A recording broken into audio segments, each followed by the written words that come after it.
Thank you once again for making Locked On Cougars your first listen of the day. If you have not done so already, what are you doing? Join us in our Locked On Cougars Insider group. We've had a really nice uptick in membership of late. Click the link. Whether you're watching this on YouTube, you're listening to it on whatever podcast platform of choice, there is a link in the show notes below. If you've not signed up today, I am sending you guys updates when I'm out at BYU football practice, and they're coming to you in the form of a text message. It does not get that much more direct. You're not having to go to a message board or log into a website to get the updates. They're coming to you in the form of a text message. You see them, you can respond. We have one-on-one conversations. And the best part is you get a 14-day free trial. You get 2 weeks. You can essentially get the full length of the rest of training camp to see if it's the right option for you, and just $5 a month afterwards. This is cheap as you're going to find for an insiders group, it feels like, out there. I want to encourage you guys to join us today. All right, before we go on today's show, we got to talk about BYU basketball for a minute. Now, Adam Zagoria writes for Zag's blog. He's his own blog out there. He covers college basketball and college basketball recruiting in depth. Now, Caleb Wilson is part of the 2025 recruiting cycle, and he, along with AJ Dybantsa, are two of the elite talents in the next recruiting cycle in college basketball. If you want an example of that, AJ Dybantsa is the top-rated prospect in the 2024 24/7 recruiting rankings with a 100 rating. He has a perfect rating from 24/7 Sports. Caleb Wilson, right behind him with a 99 rating. Now, Caleb Wilson on July 31st put out a top 12 of the likes of Arkansas, Duke, Kentucky, North Carolina, Auburn, Alabama, USC, Oregon, Tennessee. Like, we're talking the who's who of college basketball. We're in his top 12. Well, Adam Zagoria tweeted this just yesterday. August 5th, came out at 11:08 a.m. Mountain Time. Said this: 5-star jumbo wing Caleb Wilson, which, by the way, Wilson is a 6'9" wing player.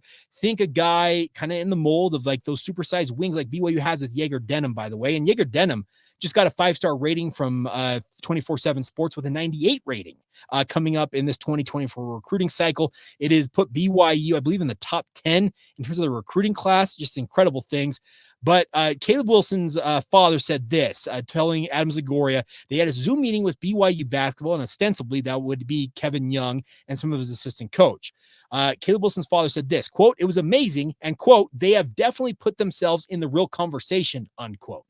Now, did he put out a new revised top 12 or top 13? Speaking of Caleb Wilson, not to my knowledge, but I'm telling you, Kevin Young is proving time and time again that the second he gets, or the first opportunity he has to talk to a player or a prospect's family, he is just must be absolute dynamite with his ability to go into these meetings.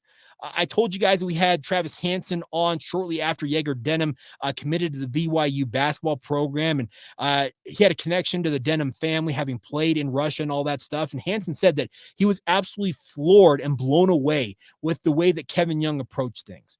Kevin Young has an ability to connect with players that belies a lot of what we've talked about with his recruiting style. There's a reason why guys like Joel Embiid, Devin Booker, Chris Paul, etc. in the NBA trust him implicitly. He has these guys on speed dial. There have been multiple reports that during recruiting visits, like the one with AJ Dybantsa not that long ago, he reportedly, speaking of Kevin Young, called up Chris Paul and had him talk to AJ Dybantsa about what Kevin Young has meant for his career.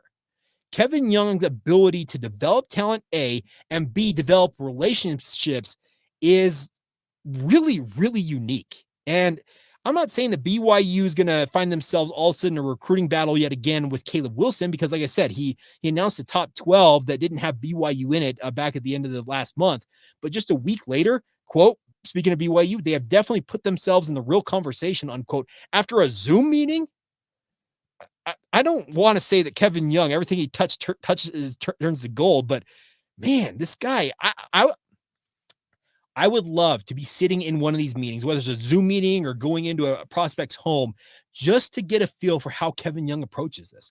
Every coach has ways that they approach different things. There are coaches who like to boast their resume of, I've been to this many Final Fours, I got national championships in my back pocket, I've developed this many All-Americans, I've put this many guys in the NBA, blah, blah, blah, blah, blah.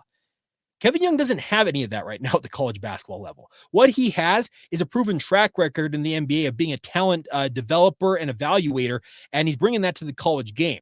In time, should he have success, he will finally be able to have those conversations with prospects and say, yes, I've developed let's say Egor, Demin, and Kanon Catchings are now in the NBA, or if you land in this case, an AJ Dybantsa and or a Caleb Wilson, and they have gone on to great things in the NBA. That stuff will come in time. But the fact that he doesn't have that track record, and he reportedly is able to get BYU into the conversation with some of the biggest talents in literally all of college basketball, it's frankly astounding to me what Kevin Young is doing right now. I can't express what it is. Just, it's like watching and covering this and trying to make heads and tails of it all. But I'll just say this. It's absolutely awesome, because if BYU basketball become a big deal in college hoops and really find themselves competing amongst the nation's elite, I'm totally okay with that. I'm actually going to pull my phone out here. It reminds me of a tweet I saw earlier today. I've got to pull this up as I'm talking. But the biggest thing I think for BYU is, I know that losing a coach the caliber of Mark Pope was considered to be like, quote unquote, a death knell for the BYU basketball program, because he went to Kentucky, and a lot of people thought, okay, what in the world just happened? And what's BYU going to do to respond? Well, in so many ways, BYU has responded absolutely in kind, and if not upgrading their overall profile, because as Kyle Tucker from The Athletic says this, future 30 for 30. What if I told you that SMU fired a good coach, which gave Andy Enfield an escape from USC, which gave Eric Musselman an escape from Arkansas, which gave John Calipari an escape from Kentucky, which brought Mark Pope home, which turned BYU into an NIL behemoth? Not saying it's going to be a documentary, but that seems like a pretty good pitch for a very, very good 30 for 30, considering we have to see if BYU has the success on the court that matches what they've done on the recruiting front. Kevin Young is absolutely killing it. I can't sing his praises enough. People I talk to that know him far better than I do just can't say enough good things about him and what he is doing for BYU basketball. And he's got a drive to be great. And that is awesome for BYU. And I'm not saying that Mark Pope didn't have a drive, because Mark absolutely put on for BYU. But in so many ways, Kevin Young has taken essentially what Mark Pope laid the groundwork for going into the Big 12 and the success they had year one, and he's only elevated it. We'll see if it pays off in the 2025 recruiting cycle, if the likes of a Caleb Wilson and or AJ Dybantsa pick BYU basketball. But if it takes one conversation via Zoom, via video chat, for Kevin Young to inject BYU into the conversation with yet another top 10 talent in the college basketball world, man, what can he accomplish if he starts to have a track record of success over the next couple or few seasons? It just feels like things could really, really start rolling in a big way for BYU basketball. And they really already feel like they're well on their way in terms of the momentum going in favor of the Cougars. So there you go. That's what I've got for you guys on this. It's a Tuesday. Wow. I'm Tuesday, Wednesday. No, regardless.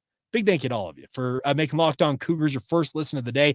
As I often say, thank you for being everydayers with us right here on the podcast. And until tomorrow, everybody, have a great rest of your day. This has been the Locked On Cougars podcast.